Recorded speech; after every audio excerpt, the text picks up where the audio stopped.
Daghan ang mga tawo, mga kaigsunan, nga sila na ang Dios sa langit, mga kaigsunan, iyang gihinluan ng kalibutan, pinaabta na lang sila sa kamatayon.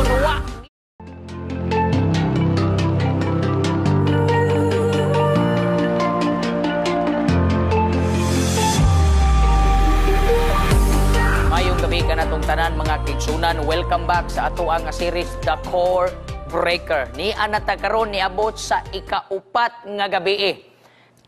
Sa makausab, maayong gabi ka na tong tanan, mga kaigsunan. Ayo panguban nagapanihapon na. Maing buntag diha sa gawas nga dapit sa Pilipinas. Ug maayong udto sa gawas sa dapit sa Pilipinas pagyud. Ug asa magkang dapita karon, mga kaigsunan, no? Maayong gabi kanatong tanan. Ako nga giusab sa pagsulti nga kini nga serye, mga kaigsunan, yung The Core Breakers. Daghan ang mga tawo, mga kaigsunan, nga sila nasa prisuhan tungod sa usa ka rason nga sila nahimong manilapason sa balaod sa kalibutan. Daghan ang mga tawo sa kalibutan, mga kaigsunan, nga nahimo silang mga piniriso tungod sa pagkamanilapason sa balaod ni aning kalibutan na, mga kaigsunan. Kaning manindot nga kagabion, I hope sa pila ka mga gabi kitang tanan mga malipayon, no? Tanawa ra gud ang picture, perte kalipay gud noy. Oh, kan mao ni say dagway, mga kaigsunan, sa malipayon nga kanang wa jud bitaw tay kwarta, nya wa na tay ibaligya, wa na tay kanunon, mao na siya, mga kaigsunan. Ing dapat tingnan nata. Pero uganing wa man gyud tay masipot na kay zero diya na pag gyud tay dagkong pagsulay, mo nagingon katawar gyapon ta. Kanang gagmay lang po kay nga smile, mga kaigsunan. Dili ra po kay dagko, pero kadto ra po nga malipay gyud ta ba, no? Kay ang balaang kasulatan nagsulti, a merry heart do it good like a medicine. Nianing gabi una, atong isgutan kining forbidden visit. Unsa man ning forbidden? Ang gibawal nga pagbisita, mga kaigsunan. Nanabay mga panahon sa iyong kinabuhi, mga kaigsunan, nga naamoy gibawalan nga mubisita, naaman ngalan sa Pilipinas, nakalimot ko kanang persona non grata. Ngang usa ka tawo, mga kaigsunan, makasayop gani siya may tungod aning maong lugar diring dapita, dili siya pwede musulod, ana. Dunay kusyon, dunay usa kami mo nga dili ka pwede makasulod ng dapita. Busa ning gabi una, hisgutan taning the forbidden visit. Atong naibawan, mga kaigsunan, sa pipila ka mga gabi nga sa kadagang mga malinapason gikan pas panahon ni Adan ngadto, mga kaigsunan, sa panahon ni Noah, ang grasya sa Ginoo igo nga na kanila. Apan sa diha nga nahuman ang lunop sa kalibutan, ang Dios sa langit, mga kaigsunan, iyang gihinluan ng kalibutan pinaagis tubig. Gani human ni adto, ingon gyud ang Ginoo nga mubalik ako, hinluan ako ang kalibutan, dili na pinaagi sa tubig, kundili pinaagi na sa kalayo. Human naman ang tubig, dili na punta sa kalayo. Human ni adto, mga kaigsunan, daghan ang mga tawo nga hangtod karon ang ilang kinabuhi na puno na gyud sa sala.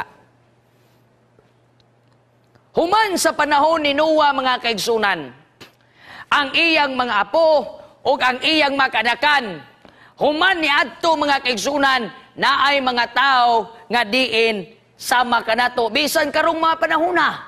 Ingon ani sa mas picture ba, mura na tag malunod sa sala. Gani ang uban kanato nahimo nagyod nga ulipon sa sala. Naiuban kanato, mga kaigsunan, nga dili na makalingkawas, nahimo na silang ulipon sa sala. Ako nagalaom nga dili ka usa sama na ng mapiksura. Lunuron sa sala, ulipon sa sala. Mga kaigsunan, ang uban gani nangamatay na lang gyud nga wa kabalik sa Ginoo. Pagkasakita, no? Kadaghag mga saad-saad nga mubalik sa Dios. Naabta na lang sila sa kamatayon, wa gyud sila kabalik sa Ginoo. Na mangutana ko nimo karon, ikaw, maghulat pa ba kang mamatay ay ha ka musulti nga mahimo kang matinud-anon sa Ginoo? Basig bayag pagbangon nimo bukog na lang gyud punta. Nangabukog na lang tong mga iladong mga tao, mga kaigsunan. Apan sakit pamalandogon nga daghan ang mga tawo nga nangamatay nga wa sila kabalik sa Dios. Muna ko isulti kanimo ning gabi una. Samtang buhi ka pa, balik sa Dios. Kay pag mamatay ka, bukog riya pong kapadong. Kanang imong tiil, butangan gyapon nag-price tag. Ang price tag mo na 0. Wala na gyud kay bili. Inig mamatay ang tao, bisag unsa pa nimo kay lado. Pag mamatay ang tao, mga kaigsunan, mahimo na gyud ang way bili. Musugot kag sa dili. Ang balaang kasulatan nagsulti, now there are the generations of the sons of Noah. Iyang anak si Shem, si Ham, o si Japheth. And to them were son born after the flood. Kaya atong nasayran. Nga ang balaang kasulatan nagsulti, mga kaigsunan, human gyud sa lunop, 8 raman sila ang nakasakay, 8. And according to some scholars, tentatively, dunay 8 milyones ang nabuhi kanhi sa panahon sa wapang lunop. Unya sa 8 milyones, mga kaigsunan, 8 ray na luwas. Imagino ni mo na. Pila kabuok ang nangamatay ng mga gaig ulo atong panahon na. 7,992,000.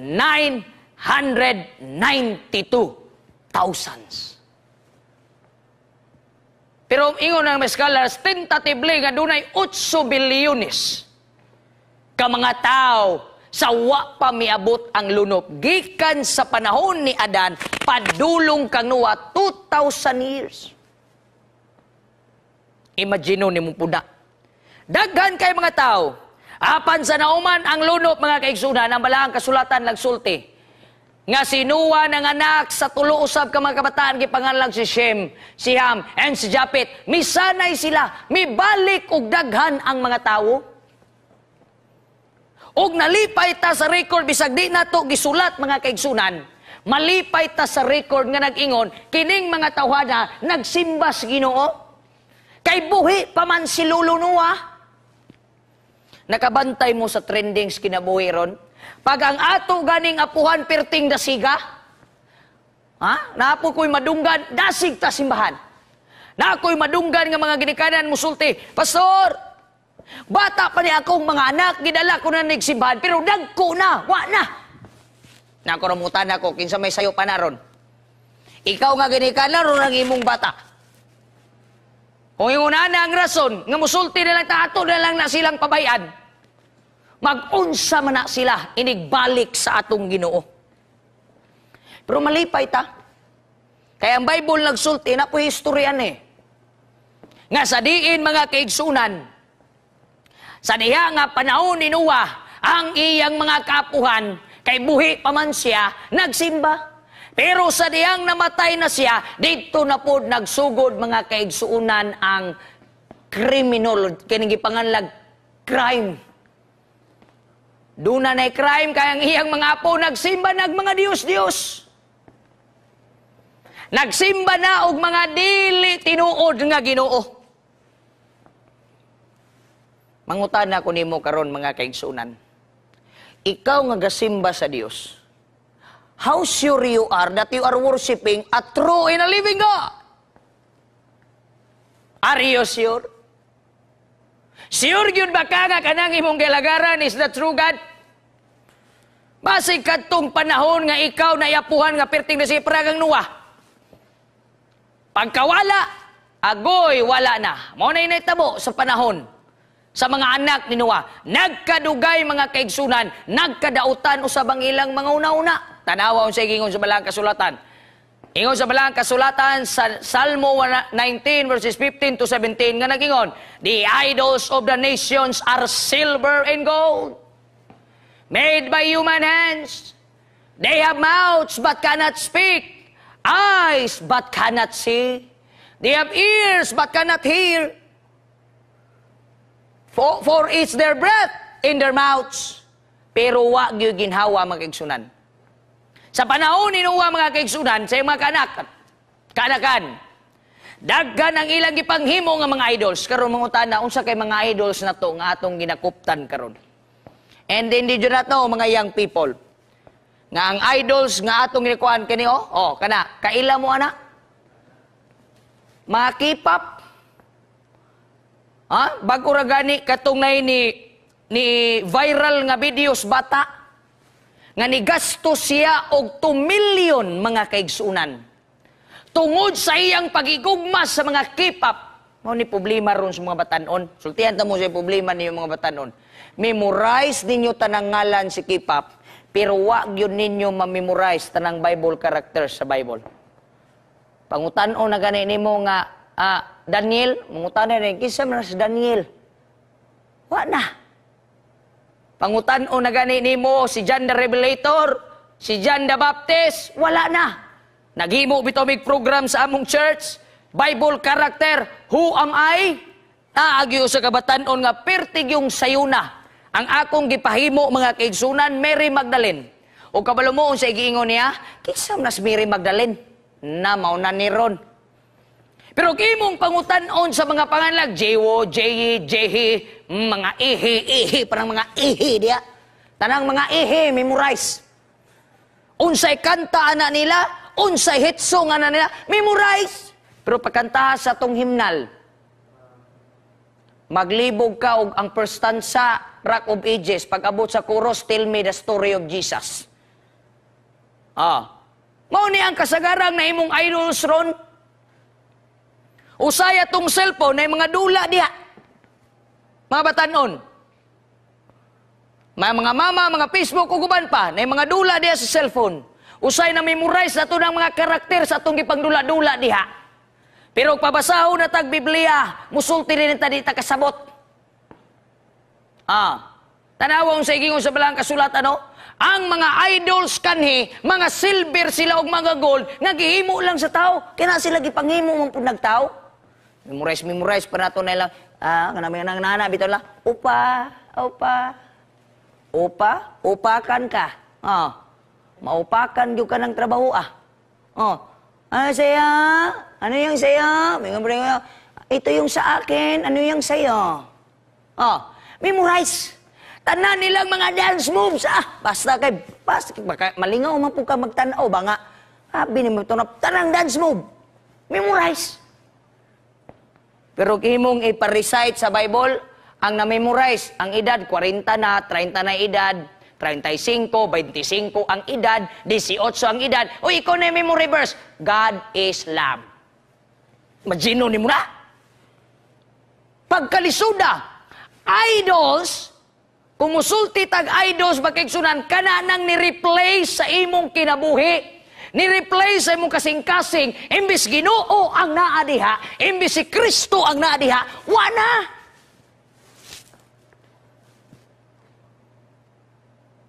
Wa na'y Ginoo, mga kaigsunan. Dagan ng mga taong nag-idols sa ilang kinabuhi. Ingon na bala kasulatan ni Genesis, Kapitulo 11, versikulo 1. Now the whole world had one language and one common speech. Sa diyang nagkadako, mga kaigsunan, ang kaliwat sa mga anak ni Noah. Now the whole world had one language. Whole world dili gyud siya, syudad lang. Ang giingon sa Bible, whole world, tibuok kalibutan, doon na nalay usa ka pinulungan. Moingon ka common speech, in words, they understand each other. They were united at the time, after Noah, o tungod sa ilang panaghius sa mga kaigsunan. Tanawa ang sa giingon sa Bible. In Genesis chapter 11, verse 3, nagingon, they said to each other, nag-istoryahanay sila, come, let's make bricks and bake them thoroughly. Tanawar ko nilang plano. They use brick instead of stone and tar for mortar. Unsa kuno? Maswa nila gipili ang bato, nipili nun sila tong huyang nga bricks. Na ako'y ipasantop dire gamay mga kaigsuunan ba. Usahay na mga plano ang tao, nga naanay gi-prepare ang Dios nga mas ligon, mas nindot, mas ayahay, mas guwapo, mas plastar, mupili gyud ta dito sa sayon nga huyang. And did you not know, kanis nga teksto mga kaigsunan, tampas kay nis Ginoo, Jesus represent rock. Pero unsay giingon sa mga tao, sa diyang tuan na sila sa yutas sinar, Ay di ta mo gamit anang rock. Direta sa bricks, kitagyoy maghimo. And have you noticed? Ganan kay kuning nga teksto, mura po ni siyang prophetic nga teksto mga kaigsunan ba? Tanawa ang tao karon. Na ay gianda Ginoo maghimo gyud ang tao. Diba? Tanawa sige ngon nila. Na ay tartar nga nindot ana kay to gamiton. Kay nagplano lagi sila nga maghimo silang ilang kaugalingong syudad. Mugamit gyud sila atong gipanganlan og tar. Imbis na ay mortar di ay nga lig-on kaayo nga pwede gamiton pagka ninuta ta natong ingato ang pagkamasa, di sila ganahan kay kadto sila sa liquid. And I have noticed nga kini siya nga mga elemento mga kaigsunan atong makita nga there is rock solid versus liquid. Kaning mga rock, kaning mga solid, unyang akong nakuha mga kaigsunan, the wise man build his house upon the rock. The wise man build his house upon the rock. Kaninduta. Lig-on og pundasyon.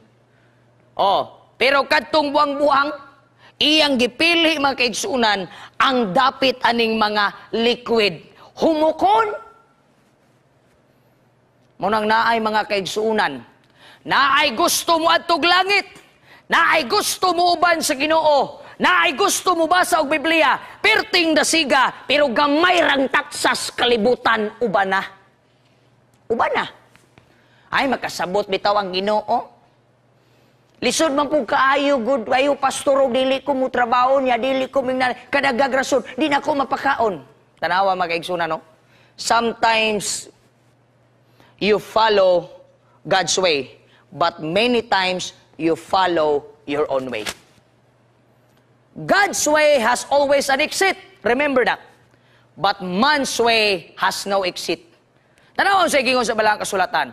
Ang Balang Kasulatan nagsulti, there is a way that seemeth right unto man, but the end thereof are the ways of death.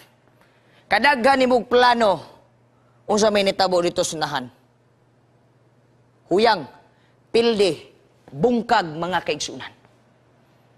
O kung sa igingon sa Balang Kasulatan, ingon na Balang Kasulatan, the way of a fool is right and his own eyes, but that hearkeneth unto a counsel is wise. Mas maayo pang maminaw kag tambag mga kaigsunan. Mga batanon, usahay badlungon ta, di nataganahan mo simba. Usahay mabadlungan ta, di nataganahan mo alagad. Usahay gani mabadlungan ta mga kaigsunan, di naputaganahan mo suporta. Kay di ta gusto nga badlungon ang atong mga daotang binuhatan. Kay gusto ta mahimong mga breakers.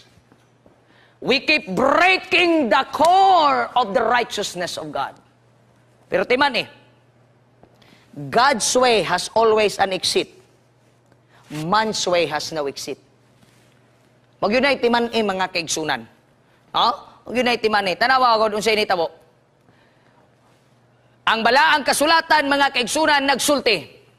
They said, let us build and have our city. In it, let us make it. Nagplano sila sa paghimo, mga kaigsunan.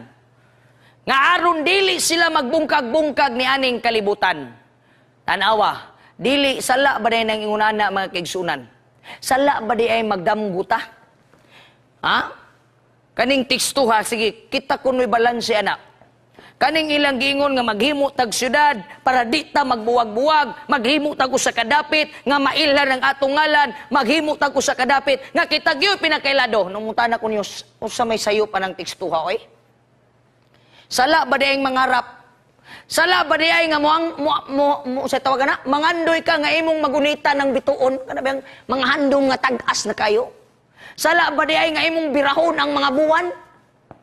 Mga kaigsunan, nabay sala diha sa maong tekstuha in Genesis chapter 11 verse 4 nga nagusula maghimo tag syudad magplastar tag pangalan nga sa tua. Sultihan ta mo mga kaigsunan, libre lang mangarap, libre pud magdamgo. You can do that one for yourself. Kay kaning tekstuha ako gyud ni nakita wa gyud sala, pero kabalo mo unsay nakasayop dinha Kaysa diyang ilan ang gisugdan ang ilang damgo mga kaigsunan, it go against the Lord. Nisupak na maninuon sa Ginoo. Mao na'y pinakalisod mga kaigsunan. Na kay handom supak sa Ginoo.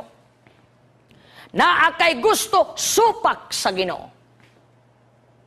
Na kay gibati supak sa Ginoo. Na kay prinsipyo supak sa Biblia. Muna nga ako isulti sa inyo. Ayaw ninyo gamitan ng Biblia mga kaigsunan para itapak sa imong sala. Unya inigbasa nato nga badlungon ganitag Biblia gision. Langkaton. Kuya Robert kayo day ng tao, usbo ng Biblia. Way problema pastor, parihas raman tag Ginoo. Ang importante atong relasyon ay relasyon. Asa magkakitag magtiayon be? Nga long distance, importante rang relasyon pero way tawganay sa cellphone. Dapat na ay koneksyon. Kay kanang imong pagpangalagad, makigsunan og mga batanon, wala ganinay koneksyon sa Ginoo, it go against God. Kanang imong trabaho nga way koneksyon sa Ginoo, it go against God. Kanang imong pag-eskwela nga walay koneksyon sa Ginoo, it go against God. Kanang imong nga pagpanarbaho, kanang imong pamilya, kanang imong buluhaton, wa gani na siya'y koneksyon sa Ginoo, it go against God. Muna nakasayop sa the Tower of Babel. Nga mga taong nagkayusa, na ay plano nga nindot, apan abot sa panahon nakahilak ang Diyos. Mga kaigsunan, kadaghan og mga panalangin ang Diyos diha kanimo. Dili maiyap, apan ang pangutana, kadtong mga panalangin nga imong gipangayo sa Diyos, i-evaluate ko no, basig it goes against God. Basig ang mga panalangin sa Dios nga iyang gibubo diha kanimo, imbis iyang plano nga gamiton kaniya, wala na, ang yawa naman yun ni gamit nato. Ang Ginoo nga nagpanalangin naghilak sa kilid. Gipanalanginan kag balay, gipanalanginan kag sakyanan, gipanalanginan kag makabataan, gipanalanginan kag trabaho, gipasulod kag trabaho, gipag-unsa pang mga panalangin nga gihatag sa Ginoo diha kanimo. Apan kumusta man ang mga panalangin nga gipanalangin sa Dios kanimo? Does it go against God? And did you not know mga kaigsunan? There is always a forbidden visit. Muning gibawal nga pagbisita sa Ginoo. Kanang mubisita ang Dios nga makaplagan ikaw diri sa kalibutan nga sa kadaghang panalangin wa gyud malipay ang Dios kanimo. Murag preya sa itong istorya mga kaigsunan. Nga duwa ka iring. Magisgot ang iring ron. Ang duwa ka iring nakakita og cake. Katong cake panalangin. Dagan ang mga iring. Away sa ang mga iring, away. Binog nuway yun. Basta martial arts pa mo. Kaingon lagi kag. Murag nakatanaw nig umbak ba o kanang IP man. Sena basong bagay. Taw-taw dabot ang unggoy. Ambot nga ng unggoy mo pagibutang sa storya. Abot ang unggoy. Pagkapos unggoy, psst, oy, oy. Saan man yung paghimo diya? Ano gaway man mo? Angan ako'y unang nakakita. Dapat ako'y muangko na ng panalangin. Yaw-yaw. Yun unggoy, okay. Ayaw mo paglalis. Ako ang lupong taga-pamayapa. Paminaw mo, squwa, paminaw mo. Okay. O sabay gusto ninyo? Gusto ko, nga dako akong bahin. Sige, ani na lang. Ato ning kuhaan ri gamay. Kay ikaw may unang nakakita akong kuhaan gamay. Imo putong nakakita pud nga una pud. Wala di pwede. Kansi ko kay nakuhaan ingon ang goy, sige. Kuha. Kada kuha sa unggoy kaon. Kuha, kaon. Kuha, kaon. Kuha, kaon. Kuha, kaon. Hantod na naabot sa punto nga ang iring nga nasigig desisyon sa ilang kinabuhi makigsunan, ang unggoy mo'y nalipay sigig kaon sa cake. Ang nabilin abot sa unahan, karton na lang. Basig baya mga kaigsuunan ha? Pagbisita sa Ginoo sa atong balay, gikuha na tanan siyawa. Basig baya mga kaigsuunan ha? Pagbisita sa Dios sa imong trabaho, gikuha na tanan siyawa. Basig baya mga kaigsuunan ha? ang imong gipangayo nga maing panglawas, basig biyag gikuha na tanan siyawa. Unya ang wa na nabilin ang Ginoo, nga siya mismo ang nag-create kanimo, mga kaigsunan. Basin ba ya? Nga pagbisita sa Dios, maunay di ganahan, maunay gibawal nga pagbisita. In the Tower of Babel, sa panahon sa mga Tower of Babel people, mga kaigsunan, they break the core of preparation. It was time for them to prepare, not to prepare against God. But it was a time to prepare to meet their God. Nakalimtan na nilang Diyos. Mo po biyan ay nagkakaitabo karong panahon na. One of the characters, the core central of the characters of God, He prepared everything for you. Are you ready when Christ will visit you? Mga kaigsunan. Tanawang sa gimo sa Ginoo. In Genesis 11 verse 15, the Lord came down to see the city. Minaog ang Diyos, and that is a figure of speech. And the tower that the people had built, iya pong gibisita. Tanawang uda, gibisita sa Diyos kung unsay gihimo sa mga tao. In other words, time will come. Mga kaigsunan, everything that God hath given unto you, God will visit you. Nangay kag maing panglawas, nangayo kag pamilya, nangayo kag kabataan, nangayo kag trabaho, tanan, nangay kag sakinan, God will visit you soon.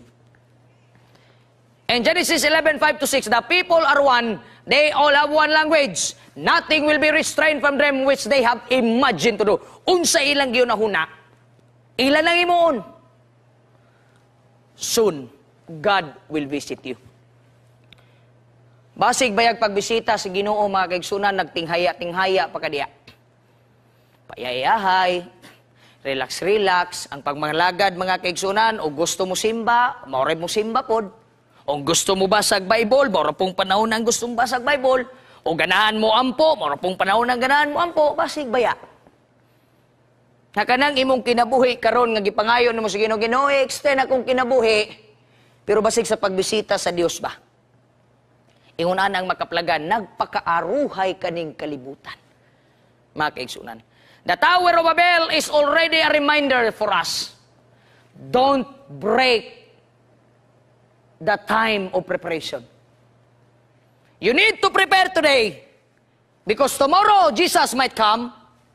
Next week, Jesus might come. Mubalik ang Ginoo. When the time God will visit your home, are you ready? Is your family ready? The tower is a reminder for us. And today, our towers are this. Usahay, kampante na kay tastong pamilya. Ang importante, pastor, kumpleto akong pamilya, bagwa mi kasimba. Ha? Ang importante, pastor, na narbaho ko niya, niuli kong tithes, bahalag di ko musimba. Ha? Ang importante, pastor, og na ako'y kwarta, mutabang ko, bahalag di ko kasimba, bahalag di ko kabasag Bible, bahalag di ko kaampo, basta kay mutabang ko subuhat sa Ginoo. Ha? Asa man na nimo mabasa sa Biblia? Ang gingon sa Bible, mga kaigsunan, klaro kayo. Galatia 5:25, if we live in the Spirit, let us also walk in the Spirit. You cannot change that. Dili mo na ma-change yung sa gisulat sa Biblia. Usahay mag-reunion ta, adlaw tigsimba. Ano mang yun? Magpaway-huway ta pamilya, magidahigda dito yun ta. Dahil yun kinibawlan. Inig-adlaw ganing Sabado, mga kaigsunan, mag-reunion sila, 1:05. Dito sila mag-iway program. Imagine na. Diba? Mumaninitabo lagi sa tower. Naghimo silang tower para silang comfortability. Basig bayag ka ng imong kwarta, comfortable na kay kadya, ha? Kaya nagtabang nakasbuhat sa Ginoo, komportable na kay ta. Lag dito inigkaabot sa Sabado, lingkod na ta, paleta, wala tayo himo ba, nagtinghaya-tinghaya na lang ta. Di na ta mo appeal o care group, di ta mo appeal TMI, wala na. Ang importante, saon mo ng kwarta, Tama, gamit na siya, pero mas gamitunon ka. Imong trabaho, basigi mo ng trabaho mo nagpalayo ni mo sa Ginoo. Sige ka lang trabaho, sige ka lang trabaho, sige lang kang trabaho, sige trabaho, sige trabaho. Imong pamilya. Pasig imo na pong pamilya mo dahilan. Oh, these are the towers of our lives. I-discover ang mga tower sa imong life. Mas daghan pa kag gisuroy sa kalibutan. Adto kag Tokyo, Japan, asa. Hala, kung maghisgot kag history sa kalibutan, pratinggana. Pero maghisgot na ganit ang istorya sa Bible, wajog kay masulti. Oh, pero gani kini mga tourist spots sa kalibutan, daghan kayo. Sige, sulti ko no kung sa mga tourist spots bala ang kasulatan. Tell me the story of Jesus. Mga kinsunan. Isulti kanako ang istorya sa Ginoong Hesus. Tanawa sa gingon si Ginoo. Genesis 11:7. Come, let us go down and confuse their language so they will not understand each other. Forbidden visit. Mo ni pinakadelikadong mo bisita ang Ginoo nga mas munawag ang Dios and God will confuse you. Tanawa, gi-confuse sa Ginoo, wa mahuman ang ilang gihimo nga tore mga kaigsunan. So the Lord scattered. Ang ilang una-una, magpundar silang syudad, magpundar silang tower, nga di sila mabungkag. Man's way. Pero God's way, God said, ang ingong balang kasulatan, God scattered them. Gibungkag hinuon sa Dios sila. Unayaw gyud pag-una-una, patay ang ilang plano. Tanang plano nga way Dios patay. Sultian ta ka. Sultian ta ka. Kanang imo nyong kalipay nga mag-reunion mo nya way Ginoo, patay na. Mas maayo pag mag-reunion mo, magplano mo nga magsimba, magwali, pagkaninduta, buhi na. Kanang imong pagkabatan-on mga kaigsunan nga inig ka Sabado, dasig kay ikaw, nya inig ka Domingo, padong sa Biyernes, ambot og asa na ka. O kanta pa nga, ingon patong kanta sa mga piniriso, pagbisita na mo, kanta mga kaigsunan, ang kanta ingon na niyo, kumali pa yun, ikaw ambot ka ha, niyang seconds na sa, murag dito ko na siya, ako anak sa Dios, ikaw ambot ka ha, basig anak kasayawa, ikaw delikado yun. Diba? Kay usahay, kampante na magaita. Basta kay magkasimba. Asa man lagi na mabasa lagi ng word. Kanang word man yun akong ginapangita. Kanang bitong, basta makasimba ka, luwas na ka. Sige, pag-ai ko no ko, anak. O niya nikabot sa Domingo to Biyernes, dili de ka iyas Ginoo, iya de kasiyawa. Patay. Basig biyag di yung ka anak sa Ginoo. Ilang, wamte problema na may duwa ka klaseng bata. Original o adapted. Ang problema adapted ka. Pagka-problema diya karon ug wa kay last will in testament sa Ginoo. God is in control of this world. Sultian ta ka. Sag-asa ka mo tago ni kalibutan na mo suksok pamangka. Mulupig pamangkay ilaga sa kalibutan makigsunan. God is in control. Prepare to meet thy God. Pagpangandam sa pagsugat sa Ginoo. Ayaw pagpangandam lamang sa imong paghuman. Ayaw pagpangandam sa imong balay. Ay lamang pagpangandam sa imong pamilya. Nga bibo ang inyong reunion permanente. Pero manimbata muratag mga nangamatyan. Anong di gyud ta mag-prepare sa pagsugat sa Ginoo? Atog simbahan muratag mga nangamatyan. Pero muadto ganitag mga kalingawan, wa pay oras na anata didto. Prepare to meet thy God. Magpa-late-late gani ka, basi ba pagbalik sa Ginoo malate ka, wa ra bagyo second trip. Timan ina. Walay second trip. Mga kaigsunan, let us meet our God. Ang siyado at unang makita ang pagbalik sa atong Ginoo. Hapit na mo balik ang Dios. Don't break the core of preparation. Or else you will repeat the story nga nag-ingon, the Lord mixed up the language of the whole world there. That's why the city was named Babel. Ginganlag lugar sa pagkalibog. Basig mo abot ang panahon, sa kadagag ipanalangin sa Dios, maglibog na ka. Kay ang tanang panalangin, wa nimo gigamit sa yaha. Mga igsoon, niyaning gabi una. Sultihan ta kamo, ipahulma ang imong kinabuhi, diha sa manguhulma nga si Kristo. Sa diyang ikaw magpahulma, God wants to touch you. Gustong hikapon sa Dios ang imong kinabuhi so that you will see the beauty of His second coming. Mga kaigsunan, ako nagalaom, prepare to meet your God. Ang Dios mga panalangin kanatong tanan, gihangyo ko kamo sa pagampo, magampo ta. Amahan namong balaan. Dagang salamat o Dios sa mga panalangin nga mong gihatag kanamo. Dalaygon ka sa walay katapusan. Iandam nga among makaugalingon o Dios sa pagbalik sa among Ginoo. Dili lamang sa pagpangandam aron mabuhi kami ni aning kalibutan, kundi manggandam kami sa pagbalik sa among Ginoo. Kining tanan namong ginampo sa pangalan ni Jesus. Amen and amen. Ang Dios mga panalangin kanatong tanan, maayong gabi mga kaigsunan.